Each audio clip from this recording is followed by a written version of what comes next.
It's a pleasure to be here. I'm glad I could make it this time. I was supposed to come in November, but you closed down the university, so I had to change the flights.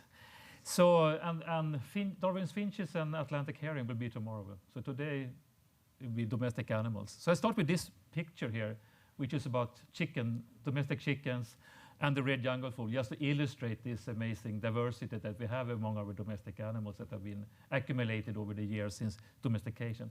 This is, in fact, from a children's book in Sweden about what is the origin of our domestic animals, where does they come from, to teach kids that they were once wild animals that became domesticated and so on. And it's a funny thing that we have this painting in our living room, because I was starting a project crossing the red jungle fowl with domestic chicken, and when I came home from the train station, I walked from the train station, this painting was on sale, so I bought it, so we have it at home. But I would like to start with this picture, which is humans, in fact. And these are human monozygotic twins. And what I would like to use this to show is how important genetics are for variability, phenotypic diversity. So these are 7 pairs of monozygotic twins, and it's just amazing. I mean, their facial expression. They're all blonde, but you see the shade of blonde match perfectly, basically, between the kids. But also look at their facial expression towards the camera. It's almost scaring, you know. And how they hold their hands, the distance between the 2 hands when they sit in front of a cameraman. And the thing is that we know so little about the genetic basis for this. So this was my idea when I started to work with domestic animals a long time ago, that because of this population structure, we have this rapid change in phenotypes. It should give us an opportunity to understand what is the genetic basis for this. So this is this story that humans started to domesticate animals 10,000 years. So this is the biggest screen for genetic variants that humans have done ever. For the last 10,000 years, we have lived with our domestic animals, we have cared about them, and we have selected them to fit our purposes. So we have selected for novel mutations, viable alleles, I would say, alleles that doesn't cause disorders. Maybe the exception is dog breeding the last 100 years or something like that, when you have them as pet animals. But as long as they were working dogs, they wanted they should be fit. This is, in fact, my uncle taking home his cattle for milking. So I took this when I was 14 years old, so it's a time of when farming was like that. So he walked home his cattle for milking after grazing during the day. So what has happened during these last 10,000 years is adaptation to different environment and production forms. So we have taken the jungle fowls all around the world and adapted them to the living conditions. And of course, modern time, it's an industry production to a large extent. But in the past, you kept them out in stables with no heating in like Sweden and so on. Very strong directional selection on phenotype. And that has changed them. So then, during these 10,000 years, I would say there's been 2 types of selection taking place. One is cherry picking of mutations with large visible effects. And I exemplify that with these white horses, which the mutation is called graying with age. This is a Swedish king. And this will be one of the examples I will give today about how we studied that, identified the mutation, and what's going on. But then we also have another type of selection, and this is gradual changes, mutations with tiny, small, and medium effects. Over the time, we have changed our domestic animals. So this is 2 selection lines in chickens. Start with broiler chickens. This is 1957, when Paul Siegel became faculty at Virginia Polytechnic Institute. And then he started to select them with classical breeding methods, select them in one direction for low weight, another direction for high weight. So this illustrates how we can change the phenotype of domestic animals. And that was what Darwin was arguing, that this method that works so well for domestic animals and plants should also work in nature due to the effects of artificial selection. So in fact, there was last year, remember, I was supposed to come here in November, and then it was the 100-year anniversary of this is one, I would say, maybe after the DNA helix. This, I think, is one of the most important papers published in biology during last century. So what Ronald Fisher did in 1918 was that he showed, so there was this, Mendelian genetics was rediscovered around 1900. And for a long time there was this discussion, so you could confirm that Mendelian genetics worked for like coat color of horses or the colors of pea and so on. But they did work also for body size and egg production and so on. But this was the theory where he showed that these are many Mendelian factors, but with tiny effects will create the diversity that we see among different populations of biology. So it's a very, very important paper. It was refuted by the Royal Society, so he published them in Edinburgh, in a journal in Edinburgh. And that was the I always say that Fisher, Wright, and Hall should have got the Nobel Prize in medicine. But at the time, if we couldn't foresee that this type of theory becomes so important for understanding medical genetics. But today, a lot of what we do with multifactorial disorders is based on understanding quantitative genetics based on this. So the way we have worked is to identify phenotypic traits of interest. And then we design suitable genetic screens. In the beginning, we were crossing the wild boar with the domestic pig and so on. And more recently, you do population-wide genome studies. And then we would like to identify the causal gene and mutations. But throughout my career, I always would like to understand the biology. So when you find a mutation, what is the mechanism of action? So that is when I think it becomes exciting, finding the variant and understand why it caused this effect on the animal or the organism that you're studying. So let's start with graying with age in horses. So this is an important time in Swedish history, in fact. So this is when the border between Sweden and Denmark was settled. So this battle in Lund, December 4, 1676. And Sweden won in that battle. So we conquered the southern part, what is Sweden today. And this king, Karl XI, he came riding into the mayor of Lund, saying, "This is now Swedish territory." And he was riding on this horse, and we know the name of this horse. The name was Brilliant. And he has this specific mutation, graying with age. And the specific thing, so this, I used to say, this is the most iconic mutation in the world. So humans have been fascinated by this. So this is, of course, Gandalf in The Lord of the Rings. But since we are in the West, we have the Lone Ranger, Hopalong Cassidy. And of course, if you're going to build a prestige university, why not choose a white horse? And that was the reason why I want to take this example, because if you're faculty at UC Davis, you should know about this gene and the mutation. So it's a really fascinating story. So it's one dominant mutation, but it gives 3 phenotypes. So these horses are born normally colored, basically. But for each year, they become more and more white. So it's premature hair graying, which they have. And skin pigmentation is not affected. So very similar to human phenotype. We lose hair pigmentation by age, but skin pigmentation stay normal. But then they get melanomas. And they get melanomas on the glabrous skin, so rarely on the body like that, but where they don't have hair, so to speak. So this is the tail of the horse. They could get on the lips and around the eyes as well. So it's said that if you're, and that comes later in life, so this so by year of 6 or so, they're usually completely white. And when they get older, they get these melanomas. And usually they are benign, but sometimes they become a malignant, widespread tumor that you have to take down the horse for. And then they can also get vitiligo, which I think is secondary to the occurrence of transformed cells, to the melanoma cells. So the reason why this mutation is widespread, so I estimate so maybe 10% or so of all horses over the world are today has this mutation. The reason why it has been so favored is that it has a very tissue-specific effect. It changes pigmentation in hair, but it doesn't change anything else. So a gray horse is as fast as any other horse. So if you have this king in this battle, if he had a white horse that was blind and didn't hear anything, he would be in a bad situation.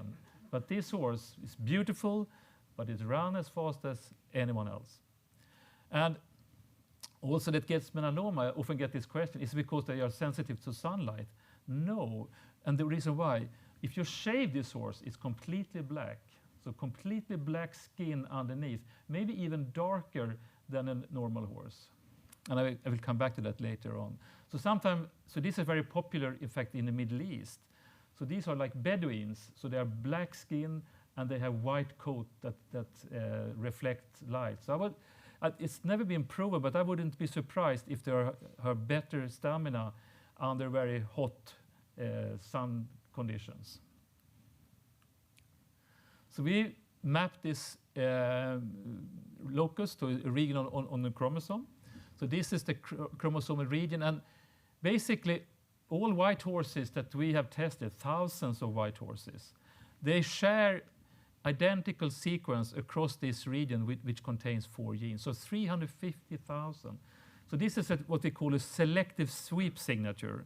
So a mutation hits here, and it's been selected, and then spread across and all these white horses share a common ancestor, going back to having this specific mutation that they will tell you about. So none of these genes had previously been linked to pigmentation. No changes in coding sequence, so 4 genes, but there's no change in the protein sequence. But we find that they carry a duplication in here, in this gene called syntaxin 17. So you have this duplication.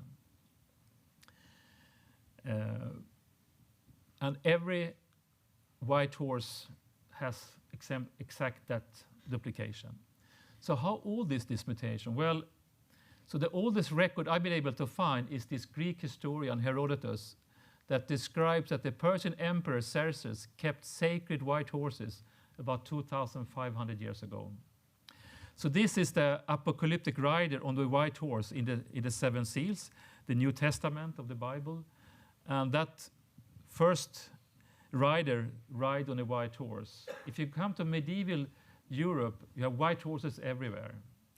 So this was introduced and then favored by human selection of the prestige of having this white horse. And so this is this thing that they share exactly the same mutation in here from a common ancestor that lived more than 2,500 years ago. So all the white horses, based on this specific region of the genome, trace back to a single ancestor where this mutation occurred.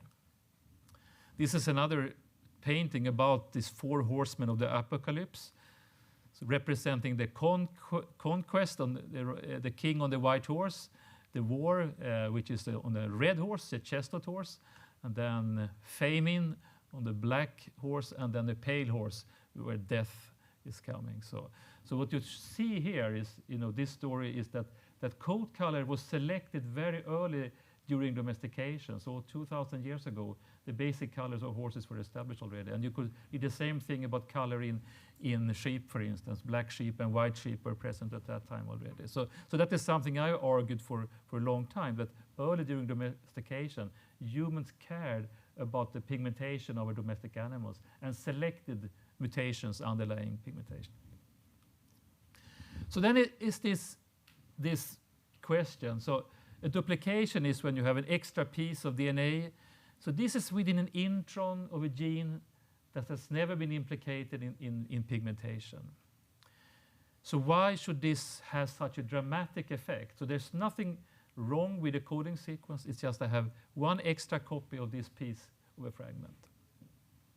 And the answer lies in this thing you see here. So this is how much sequence conservation there are among mammals. And this is a part of the coding. This is part of will become the protein sequence. And here you see this sequence conservation. But there are sequence conservation inside this fragment as well. So it includes evolutionarily conserved non-coding sequences. And what this mutation does, it's make that in these cells, they may make more syntaxin 17 and more NR4A3. And in fact, we are still struggling to find out if, so this is a nuclear receptor that could regulate gene expression. Syntaxin 17 is involved in autophagy. We still don't know if it's NR4A3 or syntaxin 17, which is the most important chain, or if it's the combination. So this is what we're still working on in this, although we know which mutation it is, so we're still trying to understand what's going on there. But we proved that this has an important effect on regulations. What we did was we took this sequence from a normal horse and from a white horse, and then we placed them into a zebrafish and asked the question whether these sequences can drive expression, gene expression. And so this is the two copies. So this is like a normal horse, one copy of this 4.6 thousand base pair, and this is two copies. This is what we call a minimal promoter, and this is what we call reporter, this green fluorescent protein. So we could see when these are active. And what we see nothing when we do this one. When we do this one, we see, so here you see this, here is where this GFP is expressed here. And it's the melanocytes of the zebrafish. So this sequence in horse, when you put two copies, it drives expression in a fish. Although this sequence itself is not conserved between fish and horses. But this sequence contains regulatory elements that drive expression in pigment cells. And there's a special transcription factor called MITF, which binds this sequence. If you mutate that transcription factor, which is happening in dogs, then you get white spotting in dogs. So it's the same pathway, but different mutations. So this is, try to explain what's going on. So this red here is the piece that codes for the protein of a gene. So before you do protein, you make messenger RNA, mRNA here. And what you have here, you have a number of regulatory elements. So this is the promoter that influence how much transcription takes place. You have enhancers, and you have insulator. And these pieces here, this is what we call DNA binding transcription factors. So they bind and regulate expression here. And what we have in this horse is that we have an enhancer. So what happened in these horses is that the weak enhancer become a strong melanocyte-specific enhancer and give this fascinating phenotype. So so this has been like a mystery. So the first time they described this melanoma disorder is more than 100 years ago. And this was always this mystery. Why should the same locus, same gene, affect both hair graying and melanoma? And we could understand that because what is going on, so the pigment cells in hair follicles and in skin have different life history, if you say so. So what's happening in the hair follicles is that every time a new hair grows out, so it pushes out the old hair, you shred your old hair. And then what's happening here is you recruit pigment cells from stem cells. And the idea is that when you have exhausted your pool of stem cells, that is when your hair grows out as gray or white. So what we think is going on here is that this mutation leads to an over-recruitment of these stem cells. So they exhaust their pool of stem cells, and they have this premature hair graying. But that is not taking place. So this is in fact a Lipizzaner horse, which is sick. So he has widespread melanoma, and they had to take him down. So you see they've shaded him for do ultrasound diagnostics and so on. So this doesn't happen in the skin. You don't have this cyclic process. So there they drive expansion of pigment cells. So they promote or they predispose for the development of melanoma instead. And we also have an idea that maybe we should be able to develop treatment of these melanomas now that we know the mechanism what's going on. That was the first example. So second example will be the gatekeeper mutation, and that is a mutation that changes the gait of horses. And it became the cover of Nature some years ago. So this is a pacing horse. It's an Icelandic horse. So it's pacing, as you see. It has move the legs on the same side. So the background to that is that all horses can do the walk, which is a 4-beat, can do the trot, and then the gallop. And they use this with increasing speed, so when the horse wants himself or you promote the faster gait, it changed from walk to trot to the gallop. But then you have some horse breeds which are called gated. And one example of this are the Icelandic horses. So this is an Icelandic horse. So he doesn't have this graying with age, because you see he has this. So this is a Tobiano horse instead. And in this case, so all Icelandic horses can do the tölt, which is an ambling gait. The beauty with this tölt is that it goes almost as fast as the trot, but the horse will always have one foot on the ground, which means that you don't fly in the air. So you get this really smooth ride when you ride a horse like that. But they can also do pace. And that is a 2-beat. So trot is a 2-beat diagonal. So they put down the legs, the diagonal legs at the same time. Here they put down the legs on the same side simultaneously. So this is the lateral movement versus the diagonal movement. But the fascinating thing with Icelandic horses is that 50% of the horses can do all 5 gaits, but the other half can only do 5 gaits. They can't do the pace. And if you look across the horse breeds, there are gated horses. So there's a number of breeds. In fact, in the Americas, you have a number of breeds like the saddlebreds, the Mangalarca Marcador from Brazil, Pasofino from South America, Racking Horse, Tennessee Walker from the North America, Asia as well, in China and so on. But then you have a number of horses which do not have this gated, not gated. So this is the thing with Icelandic horses, that there are 4-gated and 5-gated Icelandic horses. And so you could see that this is a picture of, so why could you see this is a picture from Icelandic horses on Sweden and not from Iceland? Because of the forest in the background. We don't have forest on Iceland. So, so what is the genetic explanation for this variation? So for a geneticist, so you have a population where half of the population do one thing and the other half does something else. And if you look in pedigrees, you could see that there is clearly relationships in pedigrees. So what is the genetics? So of course, in the old time, we would start breeding experiment and see how if you made 2 5-gated with each other and 4-gated, what happens and so on. But nowadays, so I used to call that we are in the golden age of genetics. We got the tools, we have the genome sequence. We can nowadays, when I started my first experiments, we could do like one gene at a time, and that now we could do all genes, basically. So we do something called genome-wide association screens, and what that is that you go along the chromosome, so you identify what we call single nucleotide polymorphism. So every such marker is a marker for one specific place on one chromosome. So now I just say chromosome 1, this is the specific nucleotide position on this chromosome, and in the horse breeds are A or G. And then I just take 5-gated horses, 4-gated horses, and then I ask how many A's, how many G's do I find if I sequence 80 chromosomes?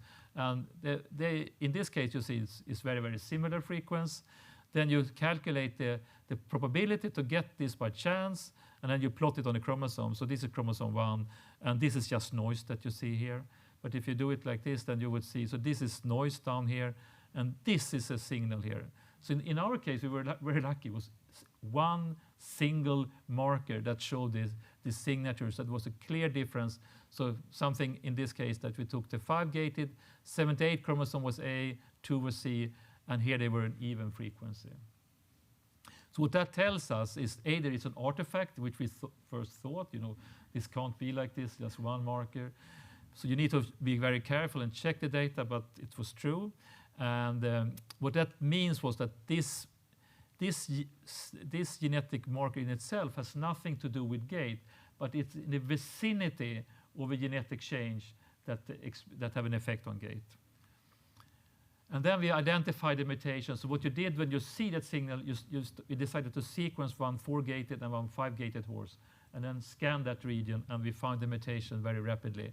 And what we found was a single base change in a gene called DMRT3, which is a transcription factor, and a transcription factor regulates the expression of other genes. So this is what we found in the horse. So this is the wild type, and this is the mutant. This is the protein sequence, and then you come to, so this protein is 470 amino acids approximately, and this is position 301, the serine in the wild type, and the stop mutation there, which means you get a truncated protein. So this is what normal horses do, and these are these mutant horses. So they have a mutation here. These are the DNA binding domains, so they can bind DNA, but so this is highly conserved. So this part is as well conserved as this between human and horse. So this part probably have to do with interaction with other proteins. So this is a truncated protein. So if you look at this, so now we found this mutation, and then we could link it to the gait phenotype. So this is the one causing the mutation. So the next thing we did was to look around the world. What is the frequency of this mutation? And what was striking was that essentially all these gated horses, or I think all gated horses, has this mutation. So you find this mutation in Mongolian horses. Hokkaido is a local Japanese horse. You find it throughout Asia, Middle East. You find it in Europe, in Greece, for instance. You find them in France. You find them in some breeds in the north. What we know is then that the Vikings brought them to Iceland, where there is a high frequency of the mutation. Probably the conquistadors brought them to the Americas and spread these gated horses over the Americas. So this is a mutation that changed how we used horses, because the gait, and what was the driving force? Well, it was this smooth gait.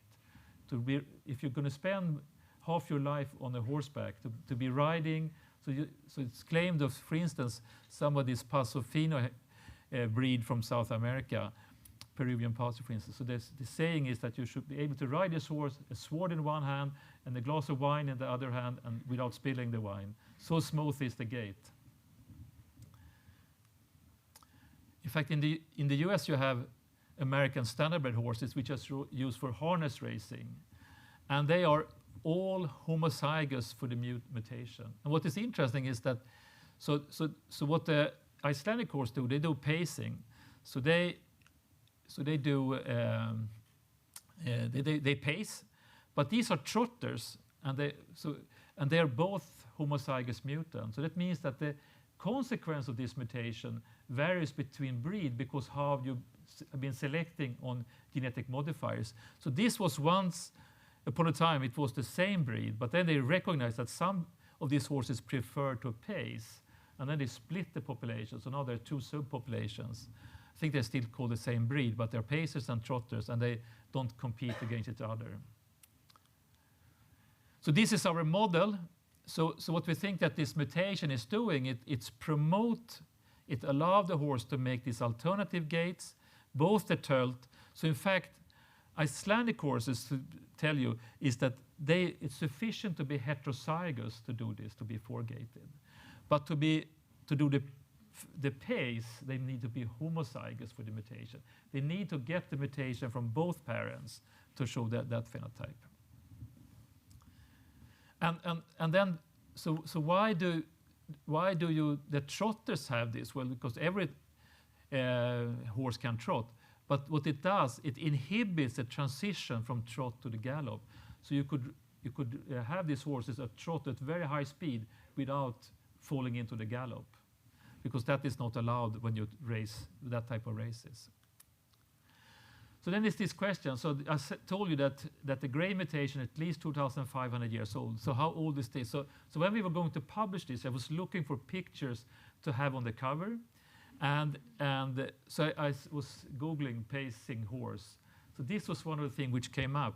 Bronze pacing horse poised on a swallow with wings outstretched. Eastern Han Dynasty, 2nd century. Perfectly pacing horse. So then it's the question, does this mean that that the Chinese horses were pacing 2,000 years ago? Or was it just that this artist didn't know how they were moving their legs? It's difficult to know, but there are a number of examples, in fact. And there is this document by Plinius the Elder, which is one of the Roman historians, describing some Spanish horse breed as these horses have a unique leg action that differs from that of other horses. So there are a number of things. And this widespread occurrence, so we have now looked at haplotypes and estimated that this mutation happened something 2,000, 10,000 years ago, fitting with it. This has happened during, I think it happened during domestication, because it has no value in the wild, because if a horse have to run really fast, it should do the gallop. And this mutation is a negative for the gallop. So that is, so what, if you look at horse breed around the world, so those breeds where you prefer these alternative gaits, then you find the mutation at very high frequency. But if you prefer the gallop, like the thoroughbred horses, basically zero frequency of this mutation. Draft horses, which should carry heavy load, homozygous wild type, because you need to be perfectly balanced if you're going to pull very heavy cargo. So the use of this mutation depends on how you use the horse. And I also think for warfare, I mean, if you're going to ride and shoot the arrow on your enemy, it would be good to have this smooth gait, I would say. So then come this question. So now so this is what, when I love genetics, that's when genetics tells you this is the mutation, because the genetic data pointed very clearly, this is the mutation, this is having this effect. So the next question, what does it do? And the first thing you ask, in which tissue is expressed?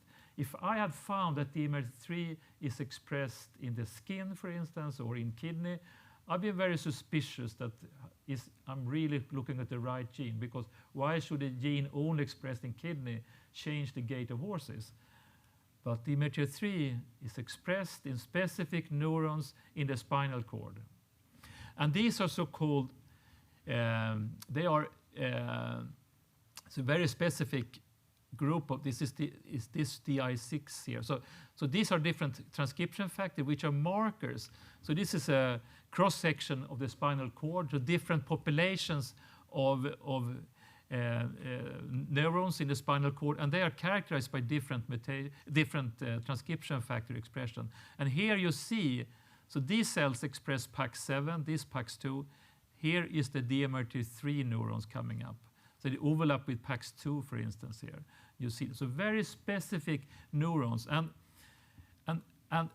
what these neurons, they are so-called inhibitory interneurons. And the interneurons connect the left side with the right side.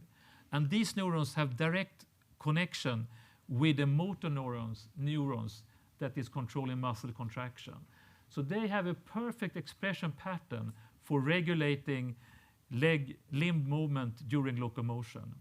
And what the horse data also tell you is that they must connect not only the left and the right side, but also the front leg with the hind legs to coordinate movement. So in fact, humans has a diagonal movement. So look at this little kid. So you don't see this very often in Davis, but in Uppsala you would see this. And look at this little girl, it's very concentrated, but she do this perfect diagonal movement. And Usain Bolt, he would never win 100 meters unless he did this diagonal movement to get the balance. So these neurons is involved in the balanced movement, so to speak. And you could test yourself and look at your neighbors, how you move your arms when you're walking. And if you don't do this, then you could contact me.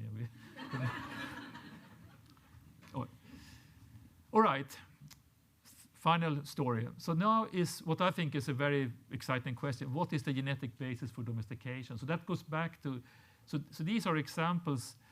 Yeah, so, and this is, I will use the rabbit for this example. So this is, so what I told you is we've been successful finding the colors of horses and dogs and chickens and so on. We find some very fascinating mutation. So these two is mutations that I'm convinced occurred after domestication, been selected because they give this gives beauty, I would say, and this give this smooth gait so you could use horses in a special way. But of course, this doesn't explain domestication, because you have domestic horses which are not white, and you have domestic horses which are not gated, and so on. So the big question, I think, is the genetic changes associated with the initial step of animal domestication, and they are still poorly understood, I would say. And this must have involved genetic changes in behavior that allow the animals to survive and reproduce in captivity, in close contact with humans, in conditions that is too stressful for most wild animals. So here we think the rabbit has a special advantage, and one of the advantages is that domestication of the rabbit is relatively recent. So about 600 AD is when domestication of the rabbit happened. And you could wonder, of course, why it happened so late. You could say that maybe we had already sheep and goat and so on. So it took a while before they thought it was worthwhile to try to domesticate the rabbit. But this is a beautiful painting by Titian, which you could see if you are in the Louvre, a white rabbit with a Madonna, painted 1530. So that is 900 years after domestication, approximately. But what I think is one of the big advantages, why I think still the rabbit is a really good model to understand the domestication process, is that we know where domestication of rabbits happen. So when domestication happened, the European rabbit was only found on the Iberian Peninsula and in southern France. It didn't spread further north because there was too much forest. But as humans changed the environment and then you brought rabbits around the world. So now you find them in Australia and in many places. But at that time, so we know which populations were domesticated. And that is an area where there is still plenty of rabbits. So much more difficult if you're going to study domestication of wolves, which happened 15,000 years ago. And some of the subpopulations that contributed to domestication may be extinct today, making it more difficult to really trace what's going on. And so you see there's a big phenotypic change. This is the wild rabbit, which has this strong flight response, And the domestic rabbit could be quite different. And in fact, in the original species, Charles Darwin said that no animal is more difficult to tame than the young of the wild rabbit. Scarcely any animal is tamer than the young of the tame rabbit. So it is really a domesticated animal, and worthwhile to study the genetics of this. So we did this some years ago. We did this whole population genome sequencing. So we sequenced wild rabbits across the Iberian Peninsula, starting down here and going across this all the way up to southern France. So this is the area where domestication happened. And then we sequenced a number of domestic rabbits as well. So I don't have time to go into the details, but so I just summarize the findings here. So what we find is that a large number of genes has contributed to rabbit domestication. So it's highly polygenic. And what we see is that we see shifts in allele frequencies rather than fixed differences. So there are very few mutations that show is completely fixed in domestic versus wild. So it's shared polymorphism, but different allele frequencies. No evidence for specific domestication genes, I would say. So not a single example that the gene has been inactivated. At one point, we thought that maybe one way how domestication happened was we knock out a gene that is important for fear, for instance, and you become fearless. Don't see any such example. And I think that's true for basically all domestic animals. They haven't lost any gene. There's in some breeds they could have lost a gene if you select on a special phenotype, like double muscling in cattle. But in general, domestic animals has not lost genes. But what we see this shift in allele frequency, and that happens in genes. So what we see is particular genes involved in neuronal and brain development has been a particular target. So there's a huge enrichment where we see that genetic changes have occurred in these places. So that led to the next study, which we published last year, about going into the brain of the domestic and wild rabbits. So how has that changed? So what we did was we took 8 wild, 8 domestic, took only female and kept them in captivity under similar conditions to avoid environmental effects. And then we did high-resolution magnetic resonance image analysis of whole brain. And the first observation is this relationship. So if you look at mammals, across all mammals, so there's a linear correlation between the size of the animal and the size of the brain. And what you see here, these are domestic, which are heavier. So you selected for increased body weight, and this is the wild. So what you could see, for its body weight, the domestic rabbits have small brains. That is a general finding, that the domestic animals tend to have smaller brains for their body weight. And then we looked for which parts, and then we did high-resolution imaging of the brain and asked the question, which part of the brain has changed? And we did this as a blind study. So people that did this have been working on image analysis of brain before, but they didn't know which were domestic and these were wild. And this is what came back to us. So black is without correction for multiple testing. Red is corrected for multiple testing. And number 1, amygdala. Number 2 is the medial frontal cortex. And then you have hippocampus, someone else. So this is very conservative if you go the multiple testing, but clearly a couple of the tissues has changed. So this is, and the amygdala, and which has an important role in memory, decision-making, and emotion control, including fear. So it fit perfectly with the fact that we have altered. So this has been studied in human as well, and there's always been this discussion, is there a causal relationship between the size of the amygdala and the response to fear? The rabbit data suggest that the amygdala has shrinked in those docile domestic rabbits. And the other area is this, which is the medial frontal cortex, and that is supposed to facilitate extinction of fear, the process of fear reduction through safety learning, and is generally associated with enhanced emotional control. So I think it was amazing to see this result, that it fits so well with what we know about what is the difference between a domestic rabbit and a wild rabbit. The thing is that the wild rabbit will immediately run away because they are hunted by eagles, by fox, by humans, whereas this docile, and of course, so it's said if you take wild rabbits, kept them in captivity, they will kill themselves because they will try to escape and so on. So what this shows is that the brain architecture has been remodeled during domestication, and what we also can say that this reduction in the size of the amygdala and the enlargement of the prefrontal cortex are important reason why domestic rabbits are less fearful and have an attenuated flight response compared with wild rabbits. And I would think that is going on for our domestic animals. And I think this, if you think about how domestication of animals have gone, I think this is what have happened. I think that is the reason why we have so big problem to find genes which is directly related to selection for tameness. I think it's because it was a highly polygenic process. So when we started to keep domestic animals, we had no idea that we could domesticate animals. So that was something we learned during the process. So year by year, they will become more and more docile, so to speak. And so I think it was a gradual accumulation of genetic changes. And it fits with what you know about human behavior, that it has a highly polygenic background, to make a lot of sense that it is like this. So that is the end. Thank you very much.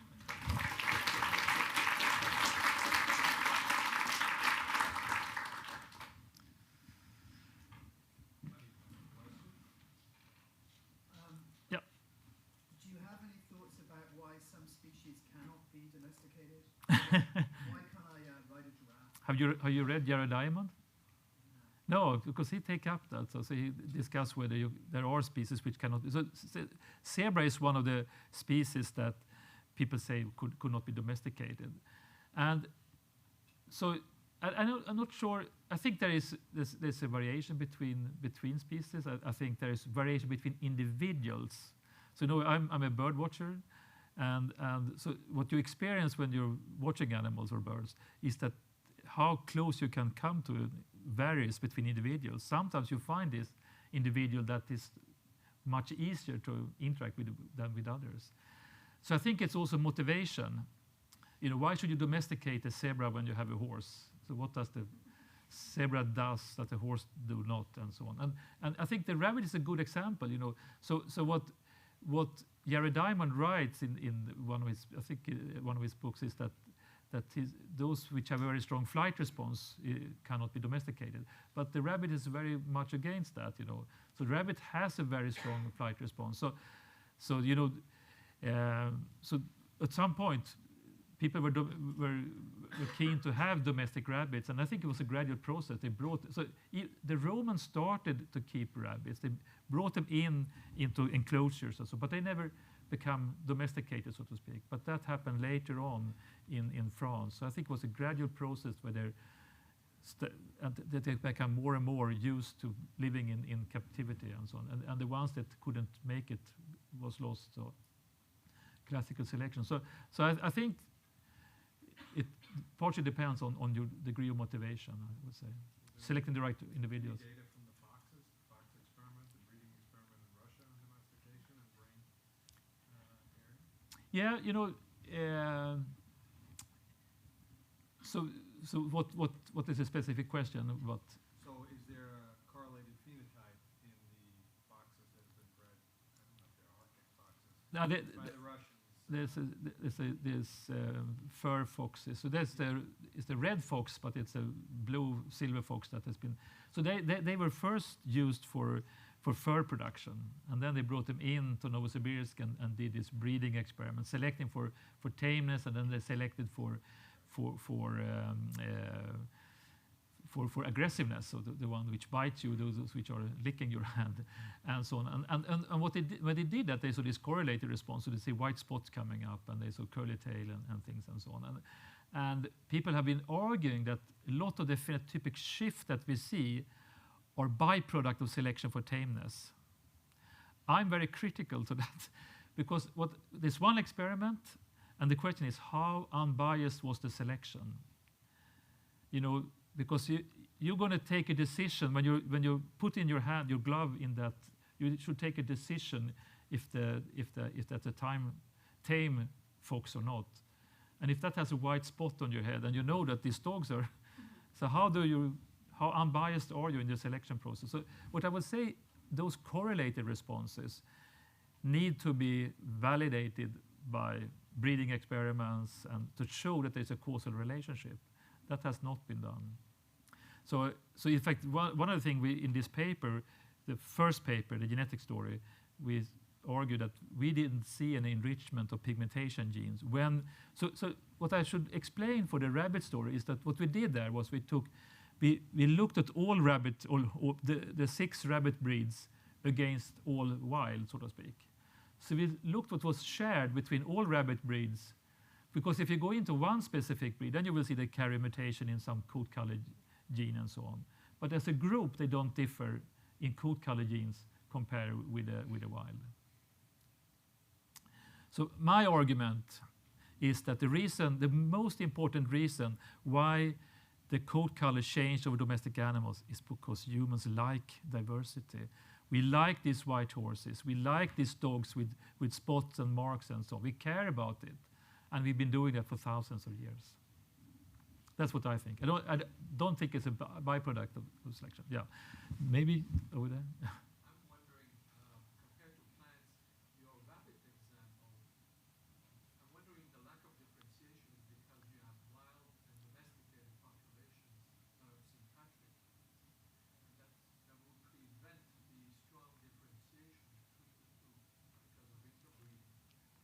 Yeah, I think definitely that has been, I think for the rabbit, I think they were keeping these rabbits, then they brought in wild rabbits and over time, so to speak. So there was, so that is also, so what if you look at genetic diversity in rabbits, there is a clear drop in genetic diversity, but still, even in a population of domestic rabbits, there's more genetic diversity than in a human population, if you measure per base pair, so to speak. So they captured a good proportion of genetic variation into them. But I think clearly it's a difference between plants and animals in the way how you could breed them, so to speak, and inbreeding them and so on. So I think there's a clear difference in domestication in plants and animals. So, yeah. So going back to your second story, Mm-hmm. I'm really interested in the allele frequency study in the ones that didn't have the mutation. So do you still have the gate in those that don't have the mutation? And if so, are there any different genetic mechanisms?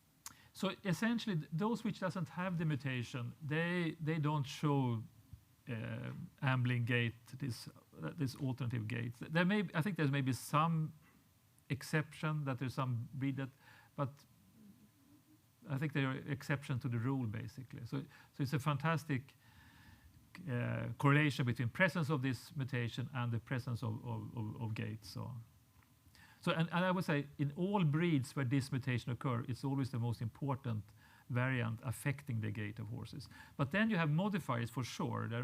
But so far I don't think there's anyone who found any of those. Looking at the horse people here, I don't think anyone have found any modifier yet. I think they probably are smaller effect, more difficult to find. There's a group at Illinois and Minnesota that I think a paper coming out. They have But- like 7 variants. But not causal mutation like regions which has some, yeah.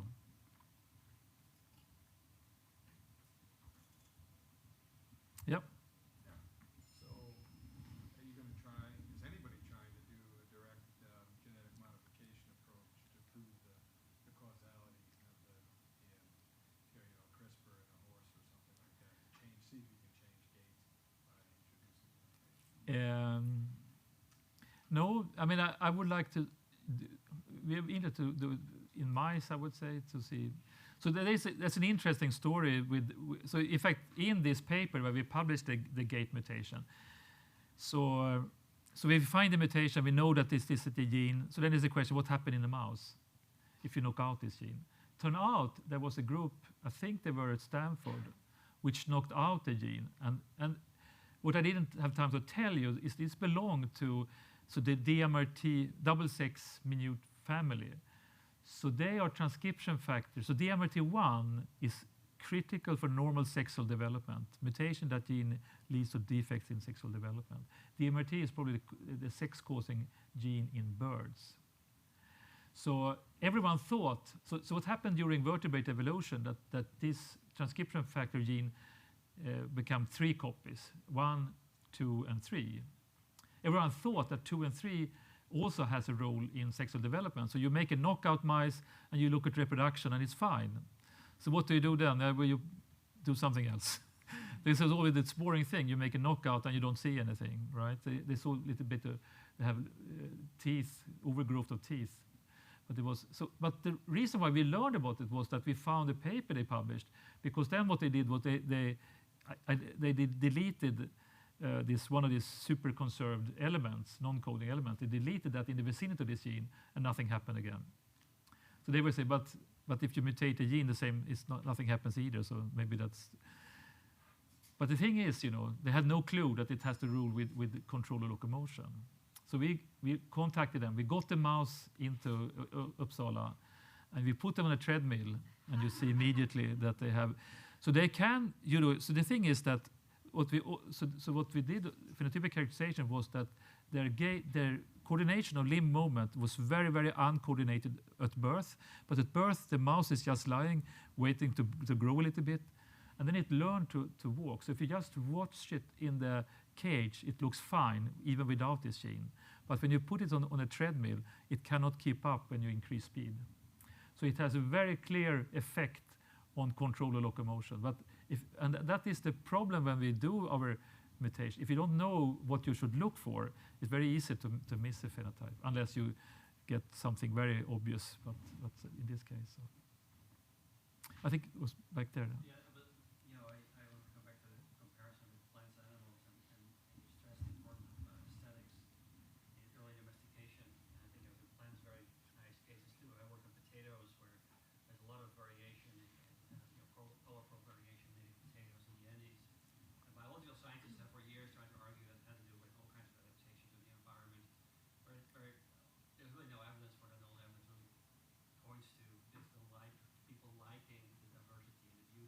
Okay, yeah, yeah. I would really like to see that connection here. And it, you know, it seems that it was hard to accept because, you know, these less developed people who came up with these things, you know, wouldn't be as sensitive to art and beauty as Yeah. No, I absolutely think that is the way. So there's this human love for diversity, I would say. And so there's one interesting case is cattle, you know. So the major cattle used for milk production in Holstein Friesians, black and white cattle. And there's some, and then I think it's like 40 years ago, there was a mutation that went up, which a dominant red mutation. And you know, it immediately started to increase in frequency because, you know, if you have cattle and you produce milk and you have cattle which look a bit different than anyone else, and as long as you produce milk, that extra diversity is a bonus for you because you have the red, right? And I think people have been the same for the last X thousand years. Yeah. I would like to add to this discussion because I work on beans. On Beans. Okay, yeah. And there is a tremendous diversity. Yeah. Similar to potatoes. And in beans, it's a predominantly selfing species, so you have lots of linkage disequilibrium. The genes for color are distributed on the different chromosomes. And I think that there is a possibility that originally people selected a particular color or color pattern Okay. because of linkage to an adaptation. Okay. Yeah. And that eventually people lost the information on linkage between Yeah. or association between these adaptations Yeah. and the color. Yeah. And right now the preference is for these colors. And I agree that people are interested also in this diversity. Yeah. And white beans, for example, are very popular. Yeah. But There is also that association. yeah. But I also think that humans have this weakness, I would say, to try to understand the world and go to too simple explanation. So that, you know, what I think could happen also is that you have your red cattle, and this was a really good cow, and that led you to this idea that they have a merit. So you could associate something which is completely neutral with a merit, and then that could also have contributed to how you have been selecting your animals. So, I mean, I think this is so you know, I've been discussing this quite some time with these Siberian foxes because particularly journalists love to take up this story because, you know, it's so funny because we know that we selected for tameness, that is obvious, of a domesticated tame, and then it explains everything else. So this is a simple theory that explains everything. And I think we need to be more critical as scientists and what is the evidence? Because the correlation is, but the causal relationship is. So for instance, I mentioned this with MITF. So MITF is a transcription factor which is critical for normal, both for migration of pigment cells and production of pigment. So if you knock out MITF, you get very severe phenotypes. Humans, Waardenburg syndrome, and in mice, it's lethal or semi-lethal. But dogs has mutation in this gene, and these are non-coding changes that gives white spotting. So basically, majority of the dogs which have white markings have mutations in this MITF. And is this because they are more tame than other dogs? And then if you see, does it fit if you look across breeds? So then you should say, well, if you compare a Labrador and a Pit Bull, so Pit Bull is often extreme white and Labrador is completely black. So which one is most domestic? So there's no correlation between tameness and white spotting in dogs. So although this is one of the things which have been discussed about the Siberian foxes, so I think you really need to go into that and prove the relationship. Yeah. Have you had a chance to look at pocket number variation or structural variation in your domesticated domestication data set? I know for the dog and the wolf comparison, there's been suggestion of Amylase, for instance. Yeah. Something what we have been writing about. So we have a number of structural changes has contributed to evolution of phenotypes in domestic animals. So the horse mutation is one example. You duplicate an enhancer. So that is what these structural changes does is that they often, the majority I've seen, is changing regulation of genes. So for instance, roast comb chicken has a big inversion, 7 megabase inversion, that turn on a gene in those cells where the comb is developing. So instead of having a normal comb, you get like a rosebud coming up. So it's clear that structural changes has contributed to evolution of phenotypic diversity in the domestic animals. So there's white pigs has a big duplication and copy number variation of that duplication. So there's good examples that has also contributed to phenotypic diversity. Yep. You mentioned that it seems like tameness isn't mainly a polygenic trait or highly polygenic. Or the tameness, yeah. Yes, but there's while we're talking about dogs, there was an interesting paper, I think 2017, that found a correlation between the WBSCR17 gene in dogs and in humans. It's associated with Williams-Buren syndrome, which is a developmental and hypersocial thing, which seems to me like a very interesting exception of like a single gene that has a strong effect.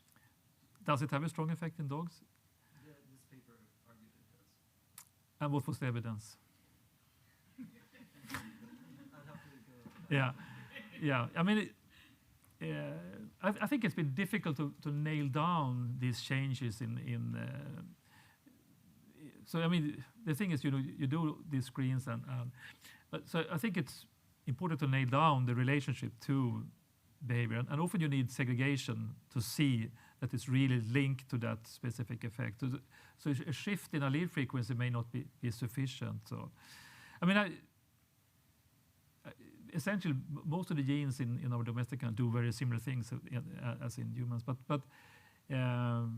I think still it's been difficult to find domestication genes that is shared by like a large proportion of the domestic animals. So, and I think it is because it has a polygenic background. That is my view. But of course, we may find, but I think many people looked for this. I mean, it's been discussed for a long time, and it's been much more easy to find this in plants. And I think it's a difference in how breeding have been going on in plants and in animals. So.